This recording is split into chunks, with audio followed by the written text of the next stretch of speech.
নমস্কার, আমি রাজকুমার। আপনাদের কাছে একটি বিশেষ অনুরোধ। এই বাচ্চাটির নাম হচ্ছে নেহা মাঝি। বিরল রোগে আক্রান্ত, বিরল না বিরলতম রোগে আক্রান্ত, SMA অর্থাৎ স্পাইনাল মাস্কুলার অ্যাট্রফি। যে রোগটার ইঞ্জেকশন দাম হচ্ছে প্রায় 10 কোটি টাকার ওপরে, এবং ওর জন্য সবাই চেষ্টা করছে।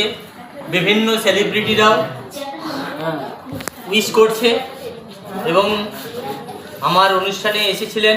আমাদের অনুষ্ঠানে বিশিষ্ট যোগ বিশারদ ডক্টর তুষার শীল, যিনি এশিয়া চ্যাম্পিয়ন বডি বিল্ডার, তিনি পরামর্শ দিয়েছেন ওকে বিভিন্ন সরকারি ক্ষেত্রে এবং ভালো ভালো জায়গায় উনি ব্যবস্থা করে দেবেন। এছাড়াও এসেছিলেন মুম্বাই ও বাংলার বিখ্যাত সঙ্গীত পরিচালক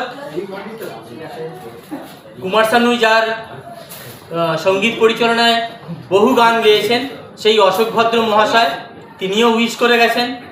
আমরা আমাদের তরফ থেকে প্রত্যেকেই উইশ করছি এবং আপনারাও সকলে এই বাচ্চাটির পাশে থাকুন এবং বাচ্চাটিকে সহযোগিতা করুন, ও যাতে খুব তাড়াতাড়ি সুস্থ হয়ে ওঠে।